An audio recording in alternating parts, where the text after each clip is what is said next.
വയനാട്ടിൽ ജനവാസ കേന്ദ്രങ്ങളിൽ ഇറങ്ങിയ കടുവ കാട്ടിലേക്ക് തിരികെ പോയെന്ന് ജില്ലാ ഫോറസ്റ്റ് ഓഫീസർ. കടുവയുടെ കാൽപ്പാടുകൾ കേന്ദ്രീകരിച്ചുള്ള അന്വേഷണത്തിലാണ് ഇക്കാര്യം വ്യക്തമായത്. സമീപത്തെ പാതിരി വനമേഖലയിലേക്കാണ് കടുവ കയറിയത്. പ്രദേശത്തെ തോട്ടങ്ങളിലും വനമേഖലയിലും കടുവയുടെ കാൽപ്പാടുകൾ കണ്ടെത്തുകയും ഇത് കടുവ തന്നെയാണെന്ന് സ്ഥിരീകരിക്കുകയും ചെയ്തിട്ടുണ്ട്. പൊതുവെ കടുവയുടെ പ്രജനനകാലമായതിനാൽ കടുവകൾ അലഞ്ഞു തിരിഞ്ഞു നടക്കാൻ സാധ്യതയുണ്ടെന്നും വനമേഖലയോട് ചേർന്ന് കിടക്കുന്ന പ്രദേശവാസികൾ ജാഗ്രത പുലർത്തണമെന്നും വനം വകുപ്പ് അറിയിച്ചു. വയനാട് വന്യജീവി സങ്കേതത്തിലെ W112 എന്ന കടുവയാണ് ഇവിടെ ഇറങ്ങിയത്. 5 വയസ്സുള്ള പൂർണ്ണ ആരോഗ്യവാനായ കടുവയാണിത്.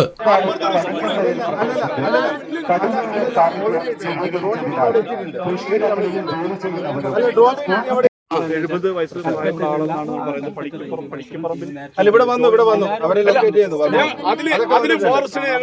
അതിന് ഫോറസ്റ്റുകാരോട് ഞങ്ങൾക്ക് എന്നില്ല പരാതിയില്ല. അത് പരാതിയില്ല. ഞങ്ങൾ 9 മണിക്ക് ഇതിന് സാധനത്തിന് കണ്ടു. 10 മണിയാകുമ്പോഴേക്കും പടിക്കംവയൽ, ചീക്കല്ലൂർ, പുളിക്കൽ ഭാഗങ്ങളിൽ കണ്ട കടുവയെ തിരിച്ച് കാട് കയറ്റി എന്നുള്ളൊരു വിവരം ഇവരെ അറിയിക്കുകയാണ്. ഈ കടുവയുടെ identity Wayanad wild life sanctuary 112 എന്നുള്ളതായിരുന്നു.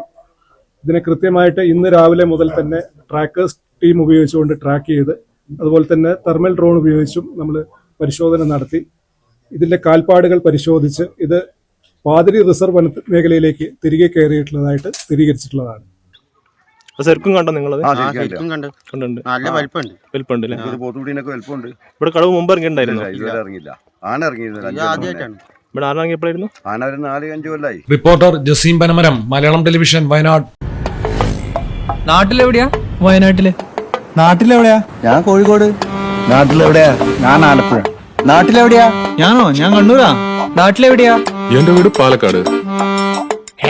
പാലക്കാടിൻ പൊള്ളിപ്പൊളിയും ചൂടായാലും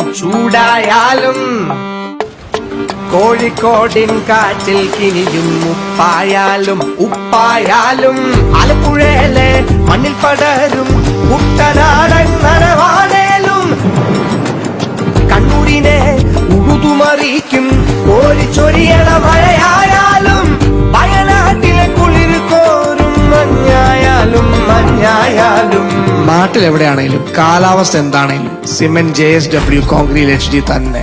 നാട്ടിലെവിടെ?